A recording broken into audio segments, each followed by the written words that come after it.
Alright, so Bismillahirrahmanirrahim.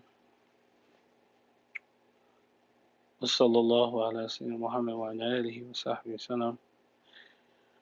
رضي الله تعالى عنه وأسرة التابعين وعلماء أملنا وأئمة أربع المجتهدين ومخالديهم إلى يوم الدين وبعد.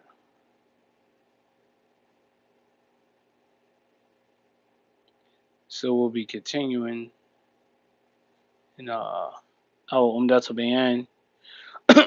We finished the Aqidah section, so Usuluddin. So now we'll be going into the fiqh section.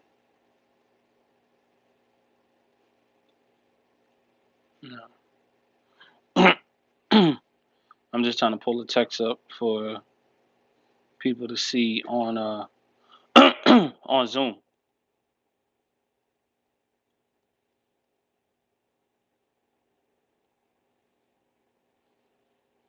Uh, I cannot find. Walaikum salam wa rahmatullahi wa barakatuh. No. All right, so find everything except the actual text. Oh man, Sawqa Ummah. Subhanallah, can't find it. Let me see something.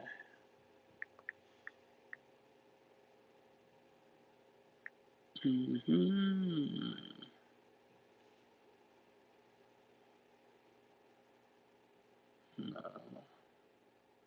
Here we go. Bismillah. All right, so we finished the section, like I said, on the science of Tawheed. We discussed the afterlife. So now we will go into the section pertaining to fiqh. And class will be relatively short today because usually when you start the uh, section of fiqh, it's always beginning with uh, things that are considered tahir, pure, and purity, purification. That's all. Alaikum salam wa barakatuh. So anyway, قال المؤلف رحمه الله تعالى القسم الثاني, the second section, علم الفقه, also known as the science of Sharia.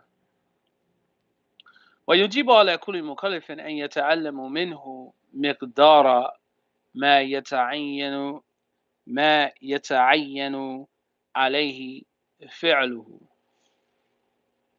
So the Sheikh, he says, rahimahullah ta'ala, the section or the science pertaining to fiqh, jurisprudence, or law. He says it is obligatory upon every responsible Muslim, every responsible person, to know as much of this science as he has to in order to perform these actions that fall under this science. He says, well, just that now he said, and commenting, when you're going into the section pertaining to fiqh, when you're dealing with the subject of fiqh, everything that you're dealing with is dealing with bare bones, meaning bare minimum, right? What makes the actual action in itself valid? What invalidates the action? What is disliked in that particular action, right?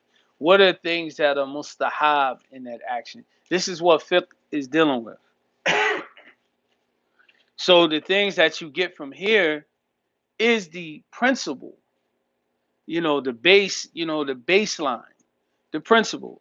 Like we'll talk, we'll discuss in just a second. He says, "Babel fi tahara," the section pertaining to tahara. He says, "Al-ma," water is extremely important with regards to purification. Right? Al-ma yarfa'u hadatha wa hukma khabitha bil mutlaq وهو ما صدق عليه اسم ما بلا قيد لا بمتغير لونا أو طعما أو ريحا بما يفرقه غالبا من طهير أو نجس ولا يضر تغيره بمجاورة مجاورة مجاورة وإنه بدهن لا سق أو رائحة قطران وعاء مسافر أو بمتولد منه أو بقرار قراره كملح. Now, so the Sheikh, he says, rahimahullah ta'ala, he says absolute pure is pure water, mal tahir. He said it absolutely eliminates impurities, hadath. Okay, ritual impurities, hadath. And it also removes those things that are given the hukum of khabith, right? So you have two things with regards to purity. Number one, water in itself, just by itself, it is used that it eliminates all impurities, right? So detergent isn't necessarily the thing that cleans clothes, right? Soap doesn't make you purified in order to, approach wudu. Okay, so this is the thing: you're eliminating these things out of your head. Soap, detergent, things like that. They're really deodorizers. Then he says, so hadith. So we're gonna get into and discuss what hadith is, and then also you have what is known as khabith, what is known as filth, right? The judgment of those things that are known as filth. He says it is that which applies to the name water without qualifications and which does not alter in its color, its taste, or smell, and by anything that would unusually alter it by pure things or impure things. All right. So he says pure water is not impaired by things that are in close proximity to it. Right. So if you had a pond and there's water that's close by, or let's say some sort of urine, if it's not in the water, if it's not in the water in itself, then there's nothing, nothing to be concerned about. He said it is not impaired by that which is in proximity to it, even if it is impacted by grease, by the smell of tar, the container, the travel container. Like let's say, for instance, like a lot of plastic cups. Like me myself, I keep a thermos, that I drink out of regularly. That thermos still has the smell of coffee from the first time that it's been used. Although you wash it out, the smell is still there. So if you filled it up and used it to use wudu water out of there, but because of the smell as imprinted in it, then there's no problem with using that cup. So he said, even by the smell of tar, the container of the traveler, or by something that grows out of it, or by something that grows at its bottom, like salt. Now, when you know this particular hukum, right? Let's say, for instance, the judgment of water is pure, absolutely pure water is water that hasn't been altered in its color, taste, and smell, right? Now, it gives a judgment. Water that hasn't been altered in its color, taste, and smell, it has a judgment with it. What's its judgment? That it can be used for acts of worship and also for ordinary things like day-to-day things. Water that is considered mal tahir, alaykum salam, water that is considered pure water, right? This particular water is water, but it has been altered by something in its color, its taste, or its smell. It's been altered by something in there, right? And the substance that altered it is uh the substance that has been that's altered it is something that is considered pure. It's a pure substance, right? So it's not considered nejas, but it's a pure substance, right? Like for instance, dishwater for washing dishes, bleach water, right, for mopping the floor. Mr. Clean poured in that water.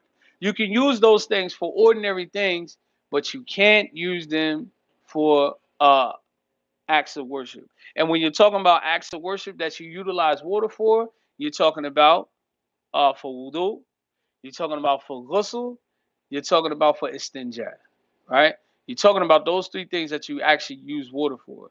I'm talking about acts of, when I'm saying acts of worship, I'm talking about pertaining to salat, purifying yourself in order for salat. Because drinking water is an act of worship as well. So, you got some people that have a literalist approach and understanding. So pure water is not impure by anything that's close in its close proximity. It has to the substance has to be in there. And if there's something that's in there and it's impacted by by the smell or the container or something that grows out of it or salt water. So which means a person can make wudu or ghusl in the ocean, right? They can make wudu in a pond that's kind of like stagnant, because if you ever been around those kind of ponds, swamps and stuff like that, they have a certain smell to them. But that water can be utilized. It's considered pure. All right. So everything is based on this. Every action that is connected to tahara, to purification, is based off of the judgment of water. If you don't have absolutely pure water, then you cannot you can't use it for acts of worship, meaning like salat, istinja, wudu, ghusl, right? However, water that's altered in its color, taste, and smell by something pure can be used for ordinary purposes in life. Then the last one, where it is water, this type of water is absolutely haram to use. It's called mal nejas, or impure water, water that's been altered by something that's considered filth or nejas, right? Impurities. This could be water that's been urinated in. This can be water that has defecation in it. This could be water that has semen in it, right? Or so on and so forth. These things has been altered by its color, taste, and smell, and is considered impure. And if that's in that water, then that water is haram to use. So you have the hukum, right, pertaining to water. And this is what the sheikh, why he started off with what he said. In the beginning, he says al ma, water, yarfa hadatha wa hukm al khabith. Okay, that water removes, it removes hadath, right? Hadith is usually those things that are connected. You have major hadith and minor hadith, and we'll get into that once we get to the section pertaining to wudu. But major hadith requires you to make ghusl. Minor hadith requires you to make wudu. So he says, wa hukmu khabith, right? So in those things that are considered absolutely impure. Well, let me silence the Zoom here. No. So it's absolutely pure water. So the mutlaq is meaning that it's something that's absolute. It can absolutely be utilized, right? And sometimes you'll hear mal tahir, and you'll also hear the same term mal mutlaq, right? Absolutely pure water. And majority of the books of majority of the matuns for fiqh, you usually hear mal mutlaq, right? You also can hear tahir, water that's tahir. And so then, but you also have a hukum for water that's considered mal tahir, where it's been altered in its color, taste, and smell. Everything pertaining to water is connected to whether its alteration has been by color, its taste, or its smell. All right. So it's one of those three things. If it hasn't been altered in its color, taste, and smell, then that water is absolutely permissible to utilize for ghusl, for wudu, stinja, and any other acts of worship, right? Um, Also, with water, and this is all we're going to discuss today.